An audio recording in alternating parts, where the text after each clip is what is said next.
네, 안녕하세요. 반갑습니다. 선물한, 외국환의 이제 세 번째 시간, 그리고 선물한 거래에 대해서, 알아보는 시간이 되겠습니다.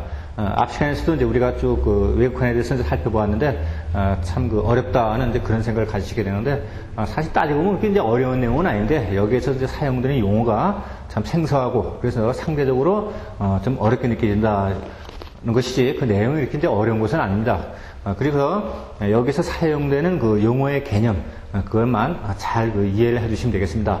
자, 그러면 선물한 거래라는 것은 무엇이냐? 일단 선물환은 크게 두 가지가 있죠. 선물 거래가 있고, 선물 거래가 있고, 그 다음에 선물환 거래, 이렇게 두 가지로 나눌 수가 있게 되는데, 선물이라는 것은 매매 계약의 대상이 될 수 있는 유체물, 그러니까 뭐 광물이라든지 어떤 석유라든지 뭐 곡식 같은 거, 이런 것들을 어느 일정한 시점에서 매입하거나 매도하기로 그렇게 약정하는 것, 이것이 바로 선물 거래가 되는 것이고, 만약에 곡식의 예를 들면은 지금 봄에 그것을 매입하기로 약정을 하였다 하더라도 결국은 이제 가을이 돼가지고 이제 수확을 해야지만이 그것을 매입할 수가 있게 되겠죠. 그러니까 이제 결국은 어느 일정한 시점이 지나서 거래가 이제 이루어지게 되니까 그것이 바로 선물 거래가 되는 것이고, 선물한 거래는 그러한 것을 제어하고 채권이라든지, 그 다음에 어음이라든지, 증권이라든지, 화폐라든지, 이런 외국환, 이런 것들에 대해서 또 일정한 시점에서 매입하거나 매도할 것을 약정하는 거래 행위, 이것을 바로 선물한 거래라고 그러고, 그러면 이제 선물한 거래라는 것은 그때에 이제 적용되는 선물 환율, 그것은 현재의 시점에서의 환율을 가지고, 거래일로부터 그 다음 날, 그러니까 제2 영업일에 이루어진, 결정된 그러한 환율, 그것을 가지고, 매입과, 그리고 이제 매도가 이루어지는 율, 그 통화의 환율이라고 그러죠. 그래서, 지금, 오늘 어떤 매매 계약을 체결했고, 그 다음에 내일이 지났다. 그렇게 되면, 오늘하고 내일까지는, 현물 환율이 되는 것이고, 스팟 레이트가 되는 것이고, 그 다음에, 이틀이 지나서 제2 영업일에, 결정되는 그러한 환율로 또는 그 매입과 매도가 이루어진다. 그렇게 되면 그것이 바로 선물 환율이 되겠습니다. 그리고 선물한 거래는 그 당사자 간의 장외 거래이다. 그러니까 뭐 딜러들끼리 또는 뭐, 어떤 기업과 은행이라든지 또는 뭐 수출자와 수입자라든지 이런 사람들이 자유롭게 이루어지는 장외 거래이고, 그다음에 선물 거래라는 것은 일정한 장소에서 이루어지고 일정한 규격하에서 이루어지는 그러한 특징이 있다. 그래서 선물 거래소는 그 부산의 상공회의소에 이 선물 거래소가 이렇게 설치가 되어 있죠. 자, 그러면 선물한 거래는 왜 하게 되는가 하는 그런 동기에 대해서 이제 살펴보게 되면, 우선 가장 큰 것은 이제 해칭이 있게 되겠죠. 자, 환 리스크를 이제 커버하고 이제 해칭을 하게 되는데, 이 해칭이라는 것은, 수출자나 또는 수입자의 입장에서 보았을 때, 그 환율의 그 변동폭에 따라서 어떤 그 환차손이 이제 발생할 것을, 예방하고, 그리고 어떤 그, 환율을 잘 책정하고 그렇게 거래를 하게 됨으로써 어떤 환차익을 이제 극대화시킬 수 있는 어떤 금융 관리 기법이다. 이렇게 이해를 해 주시면 되겠습니다. 그래서 일단 그 환 리스크, 해칭에 대한 개념을 보시면, 선물한 거래의 가장 큰 목적은 거래 당사자 간의 장래의 그 예환 결제에 적용할 환율을 거래 계약일에 약정한다. 이렇게 되어 있는데, 자, 이런 경우를 한번 보겠습니다. 현재 지금 환율이 1,000원입니다. 1,000원인데 수입자가 지금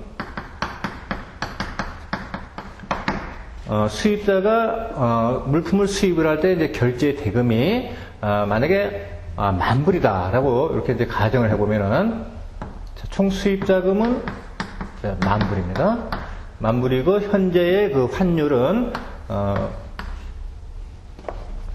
1달러당 1달러당 지금 1,000원이다 라고 이렇게 이제 가정을 해봐요. 그러면 이제 LC를 만약에 이제 오픈한다라고 이제 가정을 해보면, 지금 이것을 원화를 달러로 바꿔가지고 이제 결제를 해야 될지, 아니면은 유전스로, 그죠? 기한부로 LC를 개설해가지고 뭐 30일이든 60일이든 90일이든 그 뒤에 결제하는 것이 나은 것인지, 이런 것을 이제 잘 계산을 해가지고 환 리스크를 이제 피하고자 하는 행위, 그것을 이제 해칭이라 그러는데, 그러면 한번 보겠습니다. 지금 수입자가 이렇게 판단을 해 보았을 때, 이 앞으로 뭐 10일이든 어떤 30일 되든 간에 이 US 달러의 가치가 떨어질 것 같다. 그렇게 되면 어떻게 되죠? 그럼 한국 돈이 지금 1달러에 이제 1,000원으로 결제해야 되는 것이 결국 이제 900원이나 이제 800원에 이렇게 이제 결제를 하게 되겠죠? 자, 이런 경우를 이제 예상해 볼 수가 있겠어요. 그래서 현재 지금 달러를 결제를 할 것인지, 아니면은 유전세에서 만약에 30일 뒤에 환원금이 제시가 되었을 때 이제 결제를 할 것인지, 그런 것은 이제 수입자가 이제 결정을 하게 되는데, 생각을 해봤을 때 바로 조금 전에 제가 말씀드린 것처럼 30일 뒤에 이 1달러가 900원이나 800원으로 떨어질 것 같다. 그렇게 되면 지금 결제하는 것보다는 30일 뒤에 결제하는 것이 수입 대금이 적게 나가게 되니까 훨씬 이득이 되겠죠. 그래서 처음에 LC를 오픈할 때 은행과 이제 약정을 하기를 지금 현재의 이 환율을 가지고 결제를 한다. 그렇게 되면 수입자는 원화를 가지고 달러를 결제해야 되니까 이제 은행에서 달러를 매입하게 되는 것이고, 은행의 입장에서 봤을 때 수입자에게 달러를 이제 매도하는 그런 형태가 되겠죠. 그래서 만약에 30일 전에 결제하기로 그렇게 약정을 하였다면 이것이 이 달러가 만약에 1 US 달러가 지금 이 시점에서 봤을 때 800원으로 이렇게 떨어졌다고 이제 가정을 해봅니다. 그렇게 되면 어떻죠? 은행의 입장에서 봤을 때는 1,000원을 다 받아야 되는데 지금 800원으로 떨어졌으니까 결국은 마이너스 200원을 이제 못 받게 되는 그런 결과가 되겠죠? 그러면 이제 반대의 케이스로 이것이 US 달러가 뭐 1,300원으로 올랐다. 그렇게 되면은 결국은 어때요? 지금 현재 환율로 이것을 다 결제를 해버렸으면은, 즉, 디파짓 했으면, 그죠? 신용장 대금을 전부 다 예치를 했더라면 손해가 안 볼 것을 유전스로 해가지고 30일 뒤에 결제를 하게 되니까 결국은 1달러당 300원을 더 지불을 하게 되는 그런 결과가 초래가 되겠죠?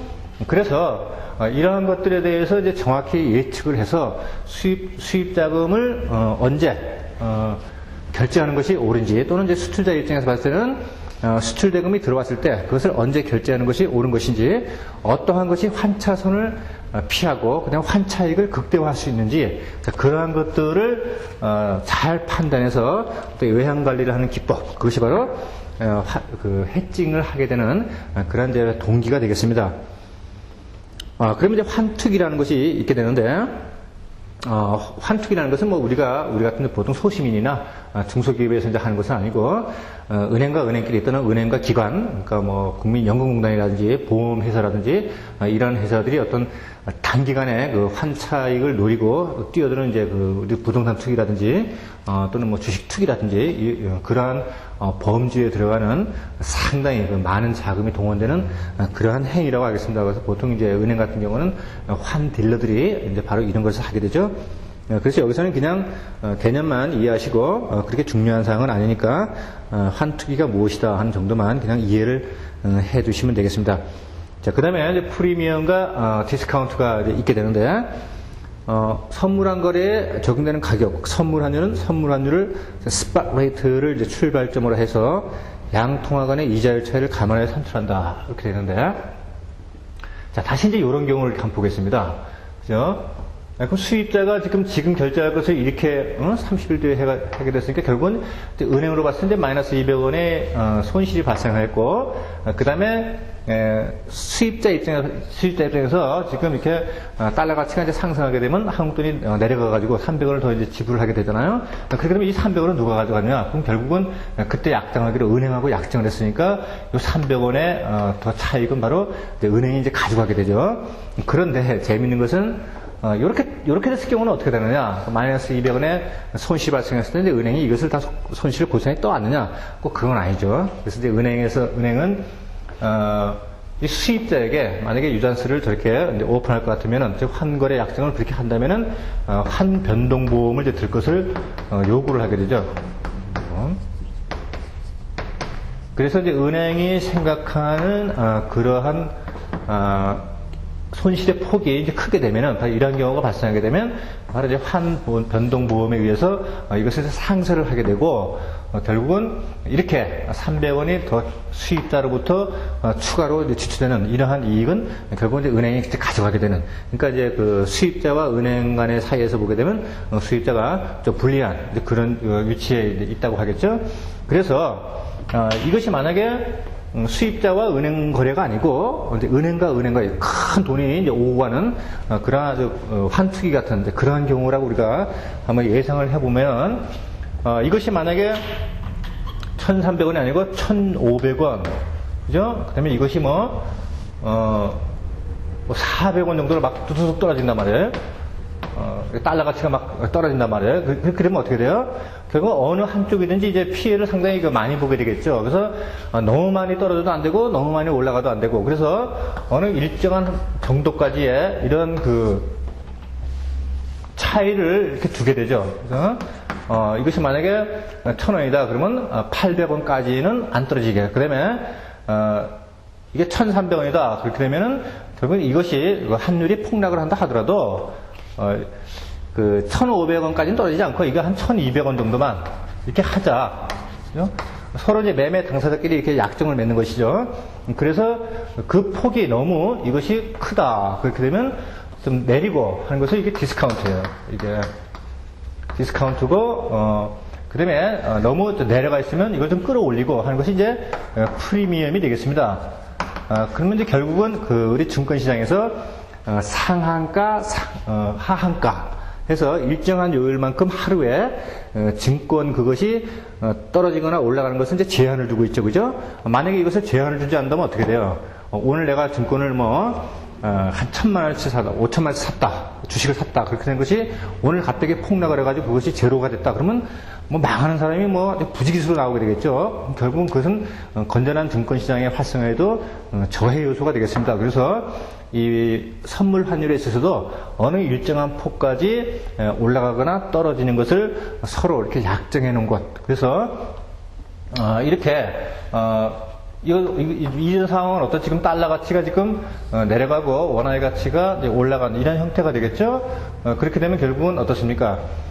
이 달러 가치는 결국은 이제 저평가된 것이고, 그 다음에 이렇게 되면, 그죠? 달러가 올라가게 되면 원화 가치가 이렇게 내려가게 되고, 그러면 달러 가치가 또 고평가된 것이죠. 그래서 저평가된 것은 끌어내리고, 고평가된 것은 끌어내리고, 저평가된 것은 올리고 해서 어느 이제 정도의 차이를 두게 되는 것, 그것이 바로 프리미엄 디스카운트라고 이렇게 하게 되고, 그러한 것에서 또 이제 선물 환율이 또 이제 산출이 되죠.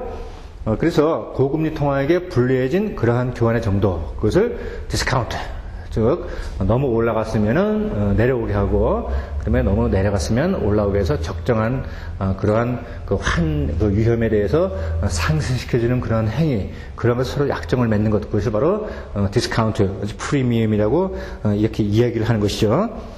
그래서 이러한 차이, 그죠?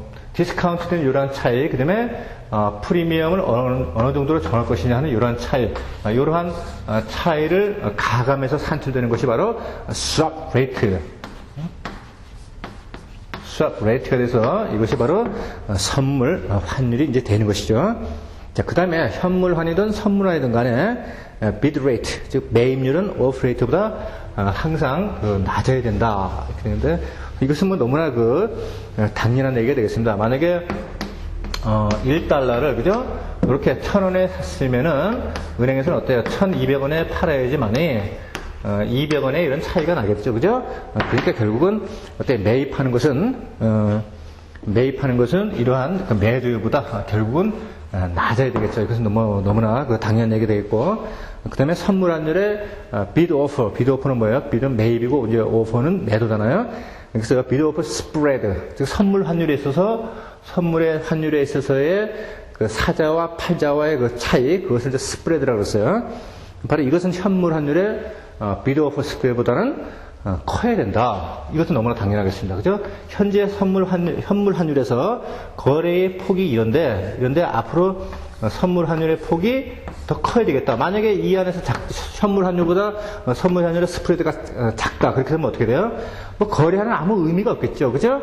결국은 선물하는 것은 누군가 하나는 그런 환 차익을 노리기 위해서 하는 행위이기 때문에 현물 환율보다 그것이 뭐 작다면은 아무런 의미가 없는 것이죠. 그죠? 그래서 현물 환율보다는 항상 선물 환율의 스프레드가 커야 되겠다. 등락의 폭이 커야지만이 바로 여기서 어떤 환차손을 입는 사람도 있을 것이고 환 수익을 내는 사람도 있을 것이고 바로 이런 것이 서로 이제 교환이 돼야지만이 바로 이제 그 선물한 시장이 이제 형성이 되잖아요. 그죠?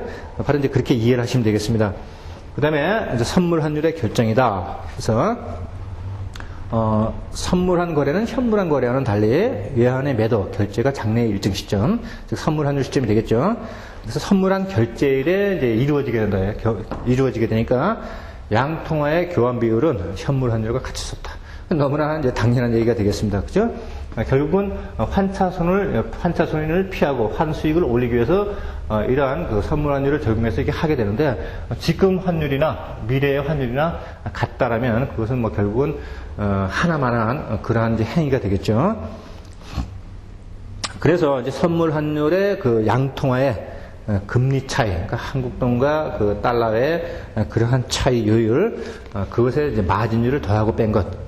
바로 더하고 뺀 것, 이것을 가지고 선물 환율에 따라서 이제 그 거래가 성립이 된다. 그러니까 이제 디스카운트하고 이제 프리미엄의 그 차이에서 나온 스왑 레이트, 이제 그것을 적용을 해가지고 선물 환율이 결정된다. 이렇게 이해를 해주시면 되겠고, 그 다음에 이제 선물 거래와 선물한 거래는 제가 시작할 때 이제 잠깐 이제 말씀을 드렸는데, 선물 거래는 바로 선물 거래소가 존재한다. 상공회의소에 부산 상공회의소에 그 선물 거래소가 있어가지고 중개기관에 그런 역할을 하고, 그 다음에 선물한 거래소는 인터넷이라든지 기타 네트워크를 통해서 장외에서 이루어진다는 그런 특징이 있다라고 제가 이제 말씀을 드렸어요.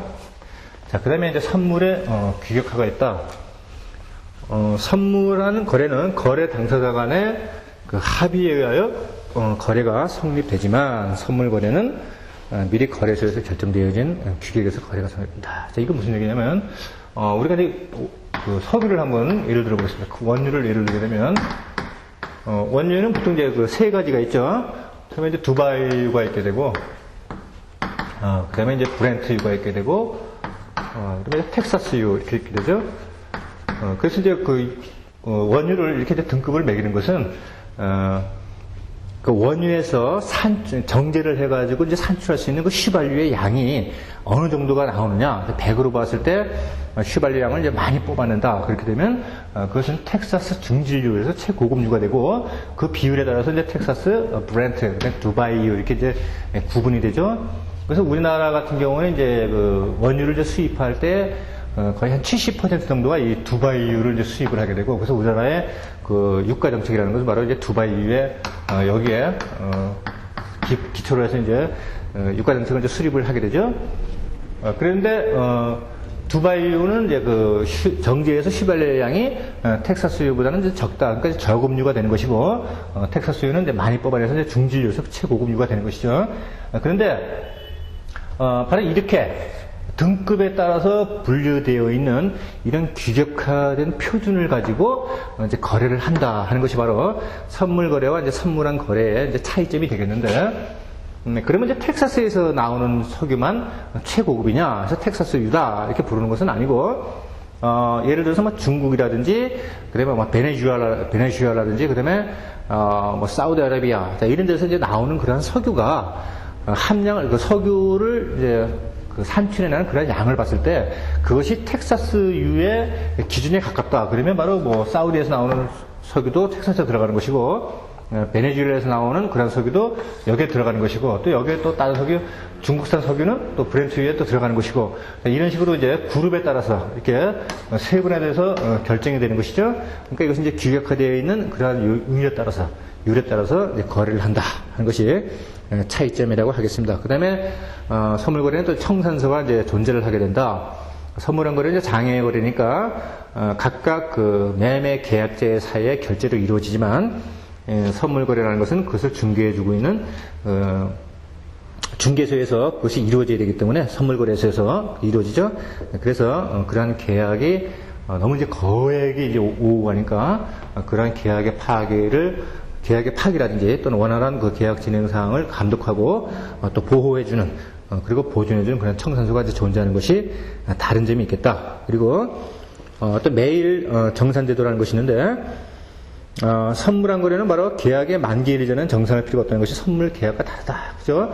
어느 일정한 시점에서 매입과 매도를 하기로 환율을 선물 환율을 결정해서 이루어지기 때문에 그 이전에 이미 결제할 필요는 없겠고, 그 다음에 여기서 이제 정산의 의미라는 것은 손실 입은 투자자가 계약 가격과 실제 가격의 차이를 이익을 입은 투자자에게 지불하는 것을 말한다. 이렇게 되어 있는데 결국은 어떻습니까? 지금 어느 시점에서 달러를 사기로 했는데 지금 시점에 달러가 지금 1,000원이었단 말이에요. 그죠? 그런데 어느 시점에서 달러를 매입을 하기로 했는데 달러가 가치가 상승해서 1,200원을 지불을 해야 된다. 그렇기 때문에 결국은 이 플러스 200원 올라간 만큼을 이쪽에 그 달러를 파는 사람에게 결국은 이제 지불을 해야 되겠죠. 바로 이 얘기를, 그러니까 결국은 매매 차익을 서로 그것을 이제 계산을 해야 되니까 수익과 손실, 그것을 이제 청산을 해야 되니까 그것이 바로 정산이 되겠습니다. 그죠? 그 다음에 선물한 거래는 만기일에 결정되지만 통화 선물 거래는 일일 정산된다. 또 이제 같은 얘기가 이제 나오게 되는데 선물화이라는 것은 이제 그 범위가 이제 상당히 넓죠. 뭐 증권도 있고, 환어음도 있고, 그 다음에 이제 국제 그 채권, 그 다음에 이제 펀드 같은 것도 여기에 이제 해당이 되고, 그런데 통화 선물 거래라는 것은 오로지 그 중에서 돈만 딱 뽑아내가지고 마크라든지 또는 달러라든지 엔이라든지 뭐 인민폐라든지 러민비 이제 그런 것들만 그 통화만 딱 골라내서 이제 거래하는 것, 그것이 바로 통화 선물 거래가 되겠습니다. 그 다음에는 환 리스크 기법이 있게 되는데 시험에 상당히 그 자주 출제되는 그런 부분이죠. 그러니까 이제 개념을 잘 이해를 하셔야 되겠는데 이 환 리스크를 해칭하는 그러한 기법은 대내적 기법이 있고 이제 대외적 기법이 있다. 그래서 기업의 입장으로 봤을 때 이제 대내적으로는 수출입 자금을 언제 결제를 하고 그리고 언제 수입을 하고 언제 수출 날짜를 언제 조정하는 것이 좋을까, 환 변동에 맞춰서 정책을 결정하는 것, 이것이 바로 이제 대내 관리가 되는 것이고, 이제 대외 관리라는 것은 어떤 뭐 수출 자금을 은행에 이제 매각을 할 때 그 일자를 결정을 한다든지, 그리고 기타 이제 은행이라든지 기타 기관 투자자들끼리의 어떤 그 어음 채권 같은 것을 이제 구입을 한다든지 해서 또 투기를 한다든지, 그렇게 함으로써 투기는 좀 그렇지만은 그렇게 함으로써 또 환 리스크를 이제 다른 기관하고 접촉해서 조정하게 되는 것, 이것이 바로 대외적 기법이 되겠습니다. 그러면 기업의 대외적 관리 기법을 이렇게 보게 되면 이것은 주로 이제 은행과 기업의 수출입하는 이제 기업에서 보게 되면 바로 이제 은행과 약정하는 그런 이제 환 관리 기법이 이제 되겠는데, 일단 선물한 거래, forward transaction과 이제 해칭이 있다. 그래서 해칭에 대해서 이제 제가 이제 설명을 다 드렸죠, 그죠? 그래서 이제 장래 그 어떤 일정 시점이 지나서 현재의 환율을 가지고 일정한 시점에 결제를 하게 됨으로써 미리 있게 될 그런 환 리스크를 피하고 그다음에 이제 환 차익을 이제 극대화시키기 위한 그런 금융 기법의 하나다라고 제가 이제 설명을 드렸고요. 그다음에 이제 단기 금융시장의 해칭이 이렇게 되는데, 자, 외화자금이 이제 대체가 계좌되는 거래이다. 보통 이제 단기 금융시장의 이제 해칭이라는 것은 이제 1년 미만, 1년 미만의 또 환거래 행위를 단기 금융시장 이렇게 되는데, 자, 이런 경우를 한번 보겠습니다. 우리 그 인수신용장, expense LC에서 이렇게 보게 되면은, 환어음을, 보통은 이제 유다스, 스토어에서, 인수신용장이라는 건 어떻습니까? 인수은행이 수출자로부터 환어음을 인수를 하고 약정된 기일, 그러니까 뭐 30일이나 60일이나 약정된 기일이 되면은 이쪽에 이제 수출자에게 대금을 이제 지급하게 되는 것, 이것이 바로 이제 그 인수신용장이 되는 것이죠. 그럼 여기다가 30일이나 뭐 60일이나 90일 이런 식으로 이제 정하게 되는데, 그렇게 되면 이제 인수은행에서는 그러한 환음을 내가 이제 인수를 하였다 하는 그러한 이제 그 사항을 그 환음에다가 이제 기재를 하게 되고, 그리고 이제 그 이러한 길이 도래가 되면 수출자에게 그 환음의 대금을 이제 지급을 하게 되는데, 요는 그때까지 30일이나 60일까지 기다리지 못하고 수출자가 지금 당장 어떤 뭐 직원들에게 그 임금을 지급을 해야 된다든지, 또는 하청업체에 어떤 자재 대금을 이제 그 지불을 해야 된다든지, 이렇게 해서 그 약정 그 지급기일이 도래하기 전에 현금화하고 싶다. 이럴 경우에는 어떻게 하죠? 그러면 이제 인수은행에다가 이제 매입할 것을 이제 요청을 하게 되는데, 만약에 또 이렇게 봅시다. 10,000불짜리 지금 이제 환원입니다. 그래서 지금 이제 30일이 지나면은 좀 짧으니까 한 60일 할까요? 한 60일 정도가 이제 지나서야지만이 이제 인수은행으로부터 이제 결제를 받게 되는데, 현금화 시키기 위해서 이 수출자는 이제 인수은행에 대해서 이 환원을 매입할 것을 요청하게 되죠. 자, 그러면 SITLC 같은 경우 지급신용장이라든지 그 다음에 일람출급신용장 같은 경우는 그러한 그 매입만 하게 되고 일정 뭡니까? 그 환원 제시일이 지나서 10일이나 이렇게 되게 되면 이제 수출자에게 수출 자금이 이제 그 지급이 되게 되죠. 그런데 이제 그 유전스 드래프트 같은 건 어때요? 일정한 기일에 이제 그 돈을 받게 되잖아요. 그래서 이것을 인수은행에다가 나 그때까지 못 기다리겠다. 그래서 매입을 해달라 그러는데, 이 매입이라는 것이 그때는 매입이 아니고 디스카운트라는 이러한 용어를 쓰게 된다. 지금 할인이라는 이러한 용어를 쓰게 되죠. 그래서 중요한 내용이니까 잘 이해를 해주셔야 되겠습니다. 그러니까 매입이라는 것은 정상적으로 일람출급일 때 정상적으로 이 매입은행이 신용장 발행은행으로부터 그 대금을 환수할 것을, 상환 받을 것을 약정을 해가지고 그 수출대금을 지급하는 것을 이제 매입이라 그러는데, 이 디스카운트라는 것은 바로 기한부 신용장에 있어서 약정기일이 돌아가기 전에 먼저 수출자에게 대금을 지급하게 되는 것. 그렇게 되니까 어음을 이제 할인한다. 그래서 이제 디스카운트라 그러죠. 그래서 이 인수은행이 환원을 인수해가지고 가만히 갖고 있다가 30일이나 60일 뒤에 대금을 지급하게 되면 그건 그냥 인수예요, 인수.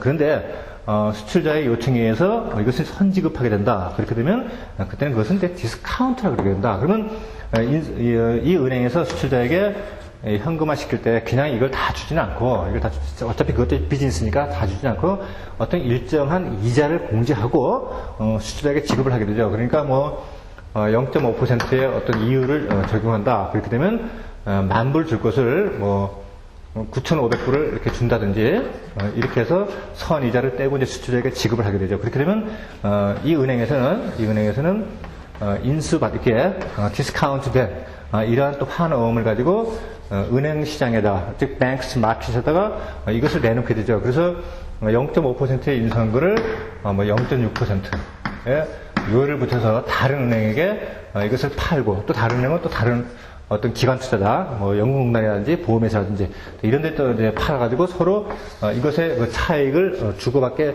됨으로써 이득을 취하게 되는 것, 이것이 바로 이제 단기 금융시장이 되겠습니다. 보통 이제 일반 기업체에서는 이런 행위를 못하고, 딜러들, 그 다음에 이제 큰 그 대기업체라든지 이런 업체들이 이제 이런 행위를 이제 많이 하게 되죠. 다음에 이제 통화 수합이다. 그래서 커런시 수합. 그런 거지, 두 거래 당사자가 약정된 계약일에 그 약정된 환율에 따라서 해당 통화를 일정 시점에 상환 교환하고 한 것. 아까 이제 설명을 드렸어요. 그죠? 현재의 환율을 가지고 30일이든 10일이든 또는 뭐 60일이든 그 약정된 기일 내에 그것을 매입하고 매도하기로 그렇게 정해놓은 그러한 행위. 그것을 바로 수합이라는 게 뭐예요? 교환하다. 또는 이제 바꾸다. 이제 그런 용어로 이제 많이 쓰이게 되죠.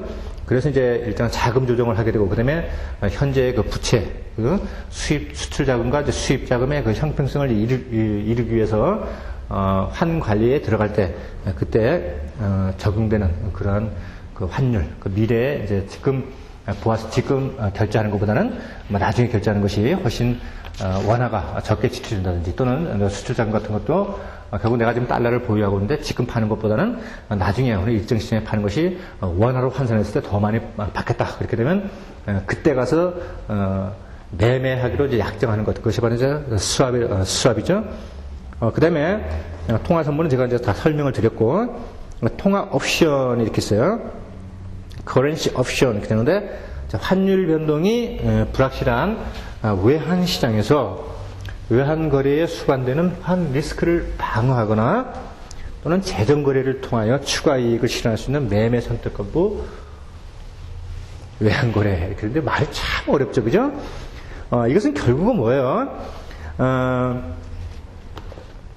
환 리스크를 회피하기 위해서 일정한 시점에서 팔고 사는 행위, 달러를 팔거나 이제 매입하는 그러한 행위, 판다는 것은 결국은 내가 갖고 있는 그 수출을 해가지고 이제 벌어들인 그러한 돈을 어느 시점에서 이제 팔자고 하는 것, 그것을 말하는 것이고, 그다음에 이제 사자라는 것은 결국은 어떻습니까? 내가 이제 수입 자금을 결제하기 위해서 달러를 이제 매입하게 되는 것, 이것을 이제 말하게 되는 것이죠. 그리고 그렇게 함으로써, 그죠? 그렇게 함으로써 장래에 올지도 모르는 그 환 리스크를 방어하고, 또 이제 재정 거래를 통해서, 재정 거래가 뭐예요? 만약에 지금 내가 원화를 가지고 결제를 해야 되는데 그 달러하고 현재 유로하고 이렇게 유로 또는 재패니스 엔하고 서로 교환되는 비율을 보았을 때 지금 달러를 결제하는 것보다는 유로를 결제하는 것이 더 훨씬 이득이겠다. 그렇게 되면 이제 유로를 선택하게 되고, 바로 이런 것이 이제 재정 환율이고, 그러한 기법을 전부 다 일컫는 것을 바로 이제 통화 옵션이라고 그러죠.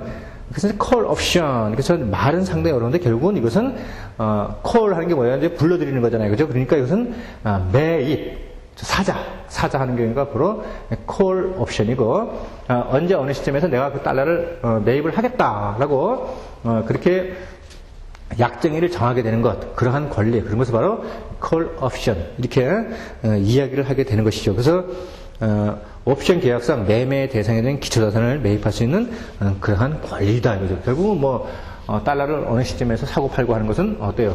결국 이제 자기가 결정하는 거니까 바로 이제 매매 선택을 할 수 있는 매매 선택권부 그러한 대상 행위가 바로 되겠습니다. 그것을 바로 외환으로 하니까 이제 외환 거래가 되는 것이고, 그다음에 이제 put option, 이것은 바로 풋이 뭐예요? 이제 밖으로 이제 밀어내는 거잖아요, 그죠? 그러니까 내가 갖고 있는 그러한 달러를 어때요? 팔자가 되는 것이죠. 그죠? 그러니까 팔자가 하니까 결국은 살려고 하는 사람에게 어느 시점에서 달러를 내가 팔겠다 하고 그러한 시점을 이틀이 지난 그러한 시기에 결정을 하게 된다. 그렇게 되면 그것이 바로 선물 환율이 되는 것이죠. 그래서 말은 참 어려운데 그냥 콜 옵션은 내가 달러를 사자, 즉 수출 자금을 결제한다. 그다음에 풋 옵션 하는 것은 내가 달러를 판다. 즉 그러니까 결국은 뭐죠? 수출 자금, 회수한 그 수출 자금을 은행에다가 판다. 이렇게 정리를 해 주시면 되겠습니다. 그 다음에 이제 옵션 프리미엄 이렇게 되는데, 옵션 매수자가 매도자에게 지불해야 되는 비용으로서 옵션 거래 시 옵션 프리미엄은 옵션 매도자에게 지급하는 대가로 옵션의 가치라고 할 수 있다. 자, 이제 현재의 그 환율에서 다시 봅니다.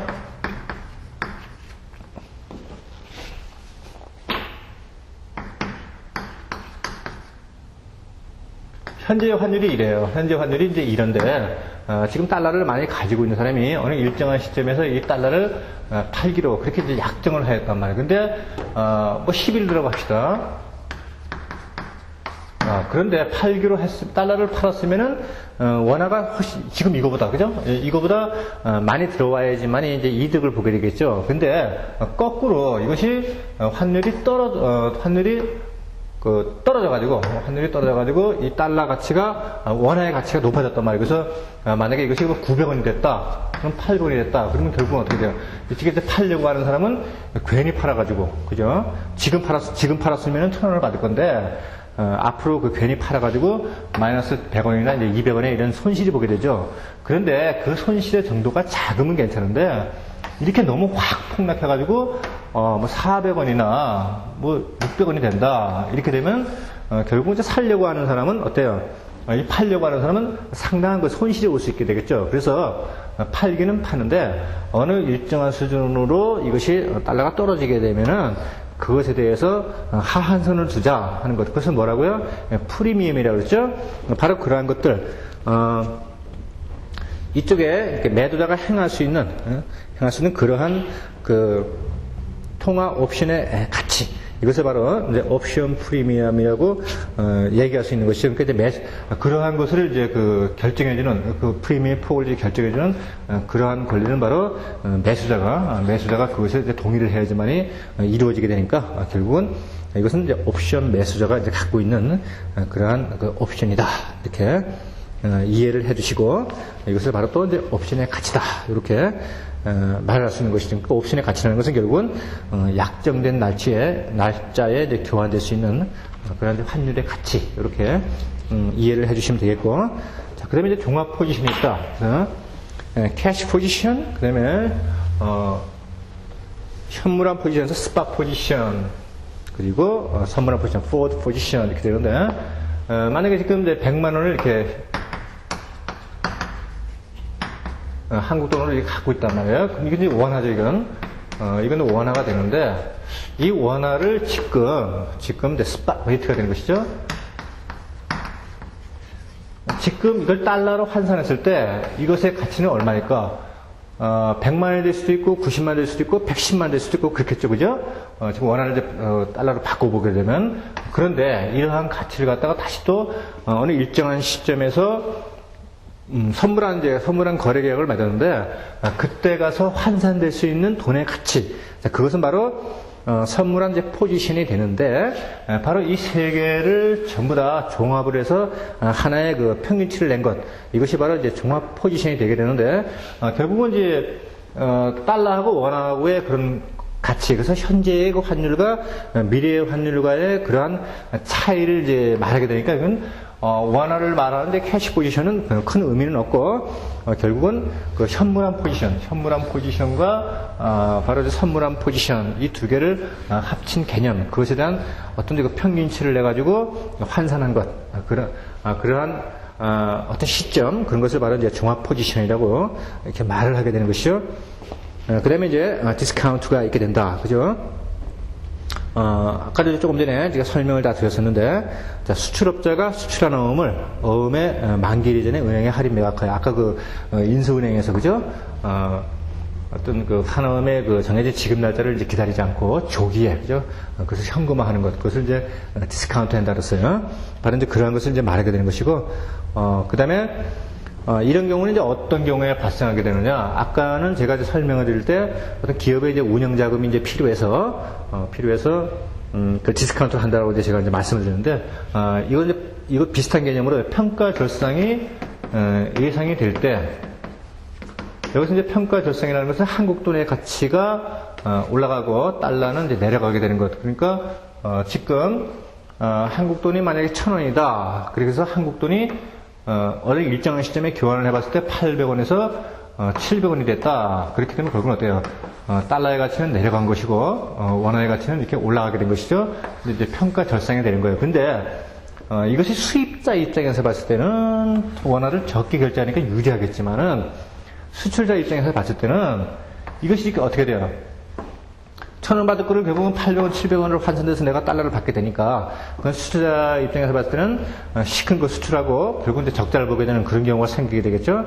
그래서 판단을 해봤을 때, 그때 환어음의 만기일에 지급받는 것보다는 차라리 은행에 이자를 주고 디스카운트 해서 이것을 현금화하는 것이 훨씬 유리하겠다. 라고 그렇게 예측이 되었을 때, 그때 바로 이 디스카운트 행위를 하게 되는 것이죠. 자, 그러면 지금 이제 은행과의 이제 거래에 있어서 대외적인 관리 기법을 보았고, 이제는 기업 자체 내에 그 대내적인 관리 기법에 대해서 한번 살펴보게 되면, 일단 매칭이 있다. 매칭이 뭐예요? 어떤 그 일치시키는 거잖아요, 그죠? 그래서 외화 자금의 그 유입과 지급을 통화별, 만기별로 일치시킨다. 그래서 환어음을 제거하는 그런 기법으로서 수출과 수입을 동시에 하는 그런 업체도 활용할 수 있다. 그래서 수출도 하고 수입도 하게 되는 어떤 이러한 업체에 있어서 수출 대금과 수입 대금의 이런 수요를 잘 예측함으로써 만약에 수출을 함에 있어서 어떤 그 손해를 많이 보았다. 그렇게 되면 그걸 이제 달러를 원화로 이제 환산을 했을 때 그때 이야기고, 그다음에 수입에 있어서 평가 절상돼 가지고 원화를 적게 냈다. 그렇게 돼 가지고 어떤 또 이익을 보았다. 그렇게 되면 플러스 마이너스 해 가지고 이 사이에서 플러스 마이너스 또는 이제 마이너스 플러스 해 가지고 이것의 그 차이를 이제 극소화시키는 것. 이것이 바로 이제 매칭이 되는 것이고, 그다음에 수출할 당시와 수입할 당시의 어떤 그 재정 환율 같은 것을 이렇게 계산을 해봤을 때, 수출은 달러로 받는 것이 좋겠고, 수입은 무슨 마르크로 결제하는 것이 좋겠다 하면, 그러한 것을 적용을 해가지고 어떤 그 환 리스크, 환 위험을 미리 이제 제거하는 그런 이제 그 기법, 그것이 바로 매칭이 되겠습니다. 주로 수출과 수입 행위의 그 거래가 많은 그런 기업체에서 이제 이것을 많이 활용을 하게 된다. 그 다음에 이제 리딩과 래깅이 있다. 이것은 우리가 뭐 단어 하나만 봐도 충분히 알 수 있게 되는데, 자, 만약에 지금 수입업체 입장에서 봤을 때 뭐 DA다 또는 뭐 TT든 간에 수입 대금을 이제 결제를 해야 되는데, 또 보겠습니다. 자, 이렇게 보았을 때,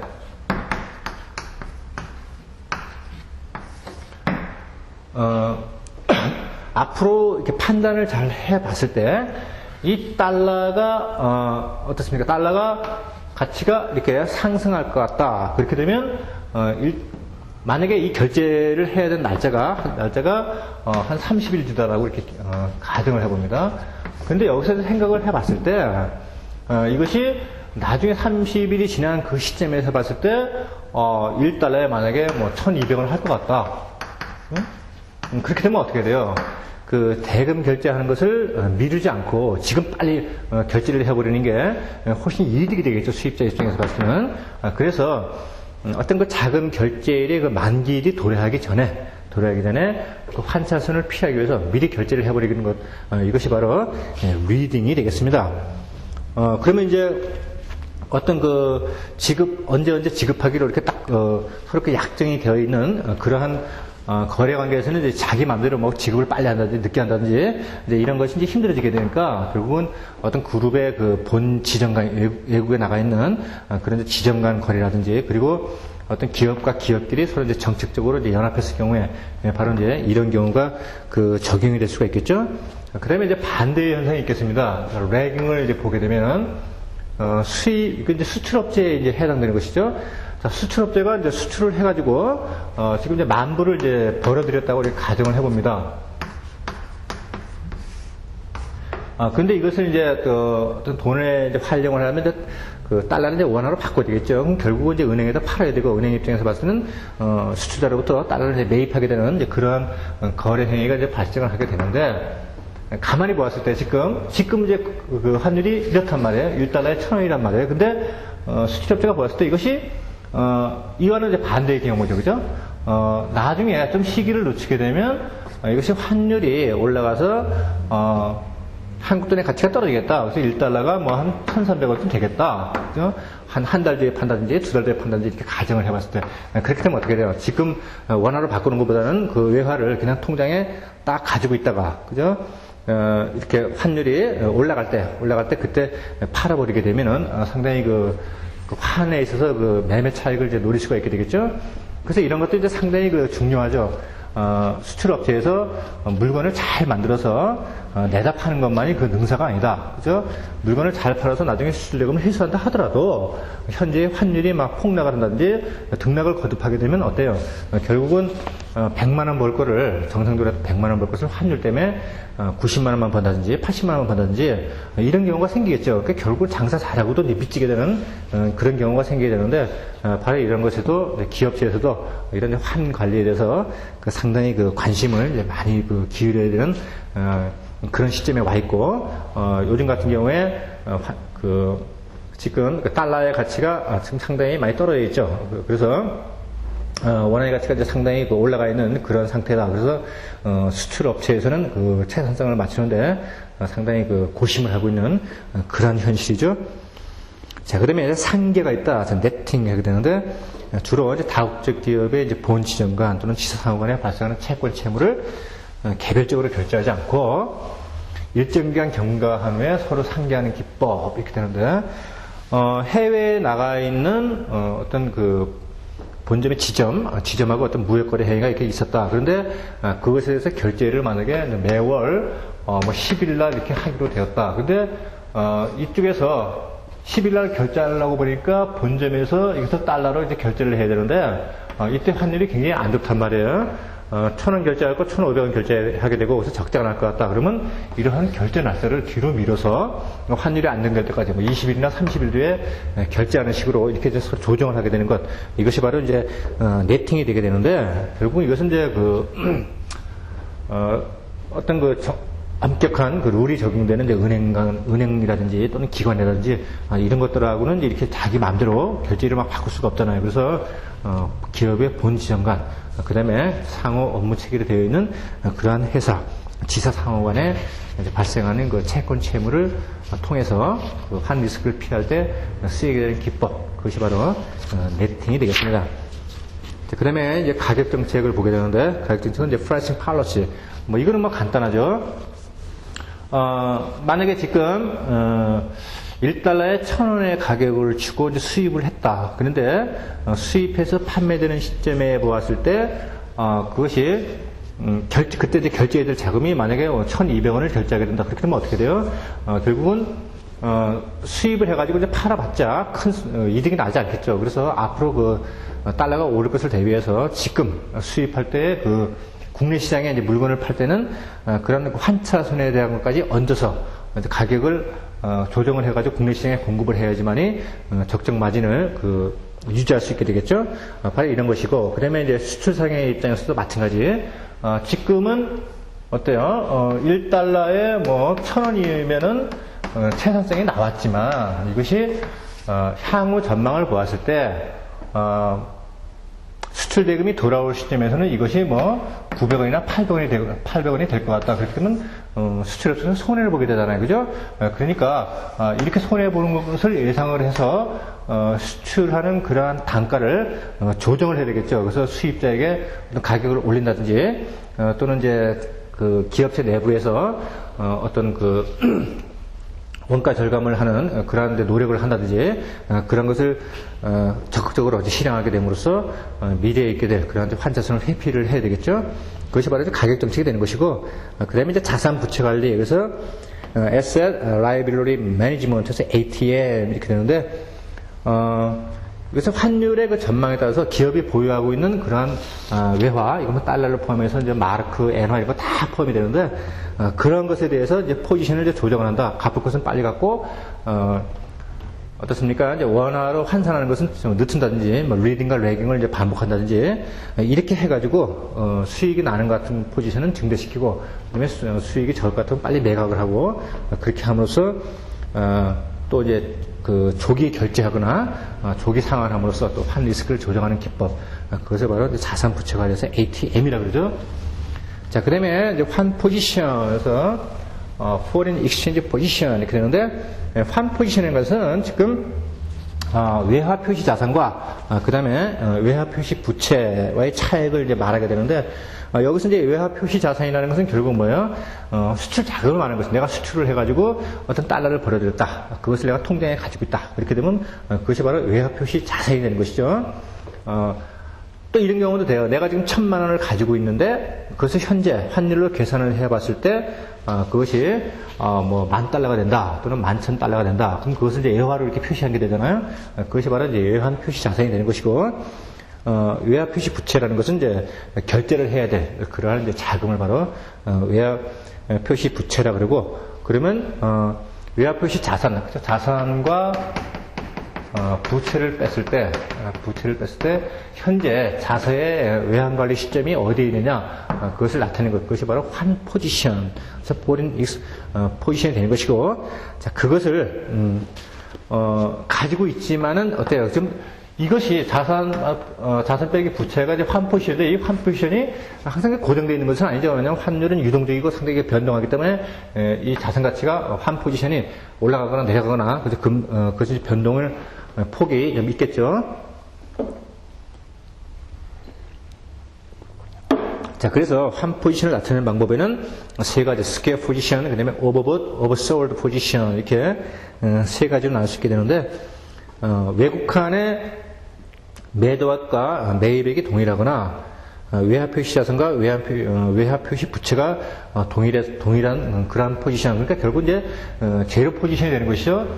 그럼 수출해서, 벌어들이는 것과, 수입을 해가지고 나가는 돈에 이런 차액을 계산해 보았을 때 뭐 번 것도 없고 손해 본 것도 없고 그래서 이제 제로가 되는 상태 이러면서 이제 스퀘어 포지션이라고 그러는데 현실적으로는 상당히 불가능하죠. 우리가 이거 수출과 수입을 정확하게 예측을 해가지고 이제 계산할 수 있는 그런 것도 아니고 환율은 우리와 의지하는 상관없이 이제 변동되게 되기 때문에 이렇게 완벽한 스퀘어 포지션을 이제 유지한다는 건 이제 현실적으로 불가능한 거다. 그런데 은행의 입장에서 보았을 때는 어때요?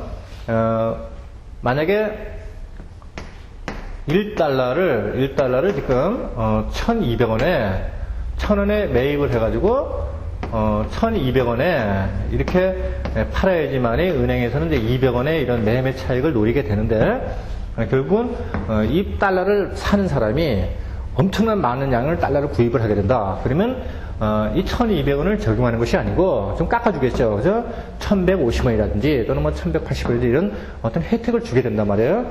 그것은 어때요? 그 거래의 양에 따라서 은행이 고객 관리 차원에서 수동적으로 이제 임할 수밖에 없게 되는 것이죠. 그러니까 이제 자기 마음대로 이것을 조정을 하기가 힘들죠. 그래서 현실적으로 이 스퀘어 포지션을 이제 만든다는 것은 불가능하다. 자, 그 다음에 오버볼 포지션, 그래서 롱 포지션 또는 불 포지션 그러는데 자, 외화 표시 자산이 부채를 초과한 경우를 말한다.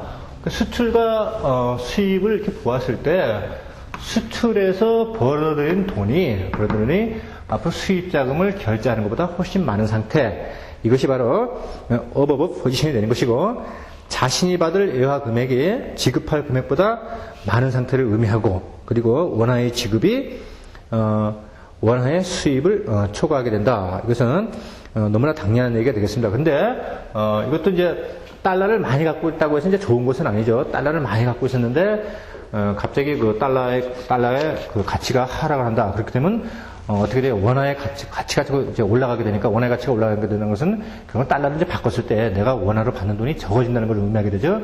그렇게 되면 결국은 달러를 많이 갖고 있는 것은 어때요? 많이 갖고 있으면 갖고 있을수록 그것을 시간을 끌면 끌수록 점점점 손실이 나게 되겠죠. 그래서 달러를 꼭 많이 갖고 있는 것만이 능사는 아니다. 그래서 이러한 경우는 이제 어떤 경우에 생기냐? 외국한 은행이 수출업자로부터 수출한 어음을 매입하거나 수출한 어음을 매입한다는 건 뭐죠? 결국 수출자에게 달러를 지급을 해야 된다는 것을 이제 말하게 되는 것이죠.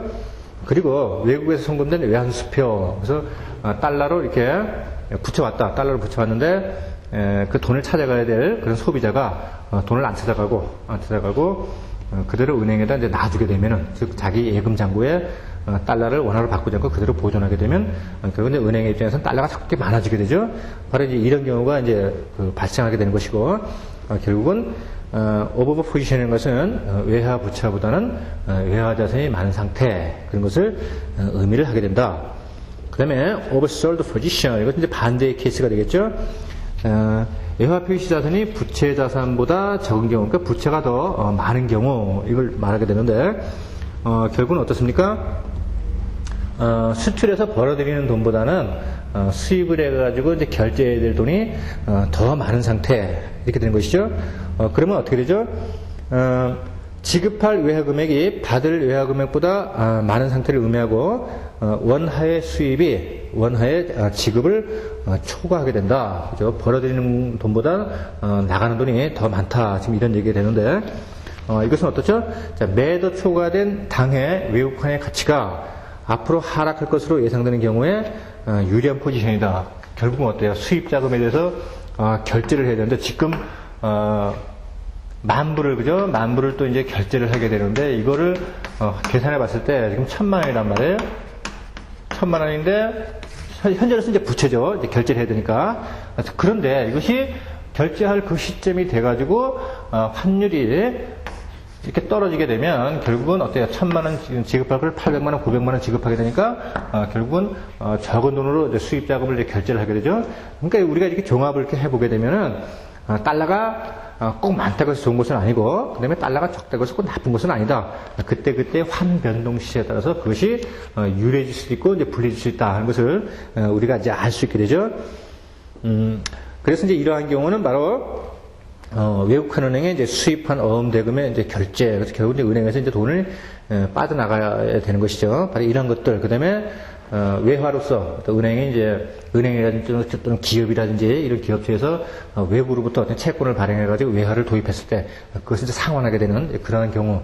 그러니까 여기에 다 해당이 되겠습니다. 국가 간의 거래가 이루어진 차관 같은 것도 여기에 다 해당이 되겠고, 그 다음에 이제 오픈 포지션이다 하는 것은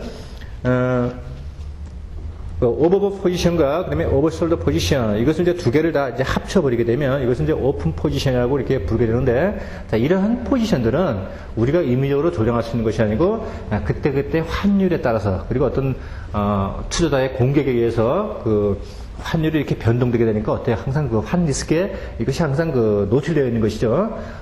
이것을 뭐 자체적으로 이제 방어할 수 있는 그런 것이 이제 상당히 그 힘들어진다. 그래서 이러한 것을 잘 관리하게 되는 것, 그것이 이제 매칭 또는 이제 해칭 이렇게 되고, 또 ATM이라고 우리가 자산 부채 관리 또 이렇게 이제 부르게 되는 것이죠. 자, 이렇게 해서 그 오픈 포지션을 이제 마지막으로 해서 전체적으로 이제 외국환의 이제 마지막 과정을 이렇게 마치게 되겠습니다. 보통 우리가 그 국제무역사 시험을 기준으로 해서 이게 말씀을 드려보면은 이 내용은 참 이렇게 어렵지만은 보통 국제무역사 시험에서 이제 시험에 출제가 될 때는 바로 이 교재에서 나오고 있는 이 정도 수준만 나오게 되니까 너무 이제 깊이 들어가지 마시고 전체적인 개념, 여기서 사용된 용어가 어떠한 뜻인가 하는 것만 충분히 잘 숙지하고 있어도 여러분들은 국제무역사 시험에서 이 외국한 실무에 대해서는 상당히 많은 그 고득점을 올릴 수 있는 그런 부분이라고 하겠습니다. 그러니까 너무 그 범위를 벌리지 마시고 이 교재에 있는 부분에서 거의 뭐 한 80에서 90% 정도는 다 출제가 되니까 이 부분만 충실히 잘 소화를 하시기 바랍니다. 자, 여러분 장시간 동안 강의 듣는다고 수고 많이 하셨습니다.